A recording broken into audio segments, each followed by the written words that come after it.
आज से 2 दिन पहले एक स्टूडेंट का मेरे पास मेल आता है और वो मुझसे बोलता है कि प्रशांत भैया, वैसे तो मैं आपकी बहुत इज्जत करता हूं, आप ना मेरे फेवरेट टीचर हो, लेकिन फिर भी आपकी एक बात मुझे बिल्कुल भी पसंद नहीं आती।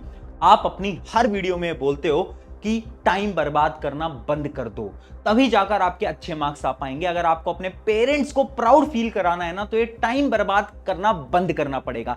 लेकिन भैया रियलिटी तो ये है ना कि मैं टाइम बर्बाद करता नहीं हूं, बट मेरे पास टाइम है ही नहीं। आप बोलते हो कि अगर टॉप करना है तो पहले वन शॉट देखो, क्वेश्चन प्रैक्टिस करो, सैंपल पेपर लगाओ। अरे भैया इतना टाइम कहां से लेकर आऊं मैं स्टार्ट करता हूं, स्कूल जाता हूं सुबह उठते ही, उसके बाद मेरे कुछ ट्यूशन वगैरह होता है, मैं वहां चला जाता हूं, बीच के टाइम में थोड़ा बहुत खाना वाना खाता हूं, थोड़ा बहुत इधर उधर जाता हूं, जिससे कि मेरा पूरा दिन निकल जाता है। रात को थोड़ी देर पढ़ने का समय मिलता है जिसके अंदर मैं नोट्स बना रहा होता हूं। तो मुझे यह बताओ कि आप ये जो स्ट्रैटेजीज बताते हो ना, आप ये टॉपर के लिए बताते हो या फिर हमारे जैसे एवरेज बच्चे के लिए भी बताते हो? हाय एवरीवन, मैं हूं आप सभी का अपना प्रशांत भैया। ये जो स्टोरी है ना, ये जो कहानी है ना, ये एक स्टूडेंट की है जिसका नाम है राहुल, जिसने मुझे इतना बड़ा मेल लिखा। और उस मेल को सुन के ना मैं शॉक हो गया, क्योंकि ये कहानी एक अकेले लड़के की नहीं है, ये कहानी तुम्हारी भी हो सकती है। कि तुम चाहते तो हो कि तुम अपना टाइम बर्बाद ना करो, लेकिन तुम्हारे पास टाइम होता ही नहीं है ना? यही तो कहानी है। तुम चाहते हो टॉप करना, बट टाइम तुम निकाल के कहां से लेकर आओगे?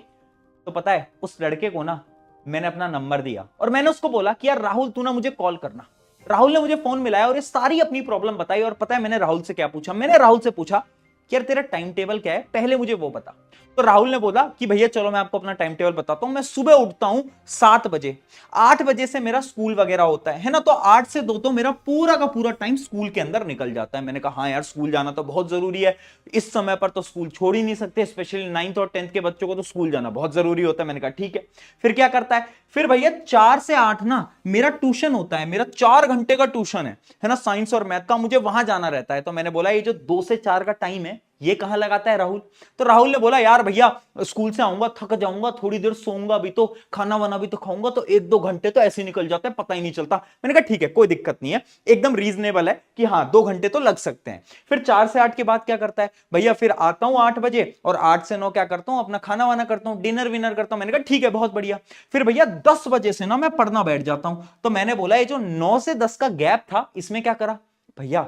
ये जो 9 से 10 वाला गैप था ना, इसमें ना मैं ना फ्री फायर खेलता हूं। मैंने कहा फ्री फायर क्यों खेलता है भैया? वो ना दोस्तों का प्रेशर होता है, कभी कभार ना दोस्त बुला लेते हैं, कहते हैं कि यार एक मैच करते हैं, 2 मैच करते हैं, और उसमें हमारा 1 घंटा डेली निकल जाता है। मैंने कहा ठीक है, चल 1 घंटा ही तो निकल रहा है, कोई दिक्कत नहीं है, यहां पर तूने फ्री फायर भी खेल लिया, अब 10 से 12 तो पढ़ाई करता होगा। फिर बोलता है नहीं भैया, पढ़ाई नहीं करता, थोड़ी देर पढ़ाई करता हूं। फिर क्या करता हूं? मैं नोट्स बनाता हूं, क्योंकि नोट्स वगैरह बनाने भी तो जरूरी होते हैं, स्कूल के अंदर प्रोजेक्ट वगैरह मिलते हैं, वो भी तो जरूरी होते हैं। वो सब करता हूं मैं रात के 10 से 12 के बीच में, और फिर मैं सो जाता हूं। मैंने बोला राहुल, मुझे एक बात बता, तेरी कोई गर्लफ्रेंड है? तो पहले तो वो बड़ा झिझक गया और उसने बोला नहीं भैया, ऐसा तो कुछ नहीं है। मैंने कहा इमेजिन कर, कल को तेरी कोई गर्लफ्रेंड हो, ठीक है, और आज तेरी गर्लफ्रेंड का जन्मदिन है, यानी बर्थडे है, और वो तुझसे फोन करके बोले कि यार राहुल, तुझे ना एक केक लेकर 8 बजे उसके घर के बाहर जाना ही पड़ेगा, तो क्या अब तू जाएगा? राहुल बोलता है कि हाँ भैया, अब बर्थडे तो एक बार आता है, तो जाना तो पड़ेगा। मैंने कहा यार बट 8 से 9 तो तेरा डिनर का टाइम होता है, तो अपने टाइम को छोड़ के उसके बर्थडे में चला जाएगा, केक देने चला जाएगा? कहता है हाँ भैया, अब जाना तो पड़ेगा, एक ही तो बार आता है। मैंने बोला यही तो प्रॉब्लम है, ये है माइंडसेट। जब हमारे पास कोई इंपॉर्टेंट चीज आई ना, तो हमने कैसे टाइम निकाल लिया। अगर मैं बोलूं कि कल स्कूल की पिकनिक है, तुम सारे काम छोड़ के पिकनिक में निकल जाओगे। क्यों? क्योंकि तुम्हारे लिए पिकनिक इंपॉर्टेंट है। और वहीं पर जब पढ़ाई की बात आती है, तो उसकी प्रायोरिटी तुम्हारे लिए बहुत लो है। और यही मेरा आज का पहला पॉइंट है, जो कि है माइंडसेट। यार देखो, मुझे पता है हर एक इंसान के पास 24 घंटे हैं, बट जीतता वो है जिसका माइंडसेट स्ट्रांग होता है। माइंडसेट से एक एग्जांपल से मैं आपको समझाता हूं। आपको जो टाइम है ना, इसको पैसे की तरह समझना पड़ेगा। अगर मान लो तुम्हारे पास 500 रुपए हैं, तो उस 500 रुपए को तुम किस पे खर्च करोगे? खुद पे करोगे या फिर बांटते फिरोगे? हैं कि कोई मिला 100 रुपए तू रख ले, 200 रुपए तू रख ले, 100 रुपए तू रख ले, क्या करोगे? अरे भैया खुद पे खर्च करेंगे, 500 रुपए हैं हमारे पास बस। तो टाइम भी तो पैसा है, और टाइम तो पैसे से भी इंपॉर्टेंट है। तो 24 घंटे तुम्हें खुद पे खर्च करने हैं या फिर दुनिया पे खर्च करने हैं? वहां पर तो तुम दुनिया पे खर्च करते रहते हो। दोस्त ने फोन मिलाया, फटाफट से उठा लिया, 1 घंटे बाद चल रही है, इंस्टाग्राम पे रील चल रही है। यही तो कर रहे हो, यही तो कर रहे हो। यही प्रॉब्लम है, माइंडसेट शिफ्ट करना पड़ेगा हमें, हमारी प्रायोरिटीज बनानी पड़ेंगी। टाइम ना मिलता नहीं है, टाइम निकालना पड़ता है। आपको यह ढूंढना पड़ेगा कि आपके स्केड्यूल में आपकी प्रायोरिटी क्या है। फॉर एग्जाम्पल, अगर आपका स्केड्यूल भी कुछ ऐसा दिखता है ना, तो ये जो रात के आपको ये जो 2 घंटे यहां पर दिख रहे हैं ना, ये 2 घंटे आप क्या कर रहे हो? आप नोट्स बना रहे हो। खुद से पूछो, क्या नोट्स बनाना सच में इंपॉर्टेंट है? अंदर से आवाज आएगी नहीं। क्या प्रोजेक्ट करना सच में इंपॉर्टेंट है? अंदर से आवाज आएगी नहीं। फिर भी ये 2 घंटे आखिर तुम क्यों खराब कर रहे हो? तो भैया इन 2 घंटों में क्या करेंगे? इन 2 घंटों के अंदर आपको पढ़ाई करनी है। और वही तो हमारा मेन पॉइंट है कि माइंडसेट शिफ्ट करो, प्रायोरिटी बनाओ। हर रोज जब भी तुम सोने जा रहे हो ना, अगले दिन की प्रायोरिटी लिखनी पड़ेगी कि ठीक है, पहली प्रायोरिटी मेरी क्या है? पहली प्रायोरिटी मुझे साइंस करनी है। दूसरी प्रायोरिटी क्या है? दूसरी प्रायोरिटी मुझे मैथ करनी है। ऐसे अपनी प्रायोरिटी बनाओ और उनको पहले खत्म करो। ये नहीं कि जब रात का टाइम हो रहा है तब बैठ के मैथ उठा रहे हैं। अरे नहीं यार, जैसे टाइम मिल रहा है ना वैसे ही मैथ उठा लो। जो तुम्हारी पहली प्रायोरिटी है तुम्हें उस पर काम करना पड़ेगा। ये बहुत इंपॉर्टेंट पॉइंट है। हम माइंडसेट समझ ही नहीं पाते, हम पूरा समय वेस्ट करते रहते हैं, है ना। तो ये पहला पॉइंट है। अब बढ़ते हैं दूसरे पॉइंट की तरफ। अब वही जो राहुल था ना, बात करते करते उसने मुझसे एक सवाल पूछा कि चलो भैया ये तो मैं समझ गया, अब मुझे ये बताओ कि आखिर में कितने घंटे पढूं जिससे कि मैं अपनी 9th-10th के अंदर टॉपर बन जाऊं। तो मैंने उसको जवाब दिया, कितने घंटे पढ़ने का तो सवाल ही बेकार है। कभी तूने अपने डिस्ट्रैक्शंस नोट करें? उसने बोला नहीं भैया, डिस्ट्रैक्शंस तो नोट ही नहीं करे। अरे तुम्हारे डिस्ट्रैक्शंस मोबाइल फोन, जहां पर तुम टाइम वेस्ट करते हो, mobile phone, free fire, Instagram, जो भी तुम्हारे डिस्ट्रैक्शन है, क्या तुमने कभी लिखे? आज एक पेपर उठाना, अपने सारे डिस्ट्रैक्शंस लिख देना। और यही हमारी सेकंड स्ट्रैटेजी है जो कि तुम्हें फॉलो करनी है, जिसका नाम है डिस्ट्रैक्शन टाइम। यानी पढ़ने का टाइम नहीं बनाना, डिस्ट्रैक्शन का टाइम बनाना है। हाँ, यानी आप अपने डिस्ट्रैक्शंस लिखो और उन डिस्ट्रैक्शंस को टाइम दे दो। फॉर एग्जांपल, मैं फ्री फायर बहुत खेलता हूं, ठीक है, इमेजिन करते हैं। तो मैंने ना टाइम दे दिया फ्री फायर को हर रोज 30 मिनट। अब मैंने 30 मिनट एकदम परफेक्ट टाइम दे दिया, मैं 30 मिनट से ज्यादा नहीं खेलूंगा। यानी अपने डिस्ट्रैक्शन का टाइम बनाना है, पढ़ने का टाइम नहीं बनाना। पढ़ना तो पूरे दिन भर है, बस डिस्ट्रैक्शंस को क्लोज कर दो। अगर तुमने डिस्ट्रैक्शंस का टाइम सेट कर दिया ना, तो देखो तुम दिन भर पढ़ाई कर रहे होगे। ऐसी और डिस्ट्रैक्शंस ढूंढो। तुम्हारा अगर इंस्टाग्राम चलाने का डिस्ट्रैक्शन है तो उसका भी आधे घंटे का टाइम लगा दो, 1 घंटे का टाइम लगा दो। और भी कोई डिस्ट्रैक्शन है, किसी से बात करने का डिस्ट्रैक्शन है, आधे घंटे का टाइम लगा दो। ऐसे हर रोज हमारे डिस्ट्रैक्शंस का हमें टाइम पता होना चाहिए। अब जो बाकी का टाइम है उसमें पढ़ाई करनी है। तो ये जो तुम्हारी सोच है ना कि पढ़ने का टाइम पता चल जाए तो हम टॉपर बन जाएंगे, अरे नहीं यार, डिस्ट्रैक्शन का टाइम पता चल जाए तो तुम टॉपर बन जाओगे। अपने डिस्ट्रैक्शन को क्लोज करो, वो बहुत इंपॉर्टेंट है। यही था हमारा स्टेप नंबर 2। अब बढ़ते हैं स्टेप नंबर 3 की तरफ।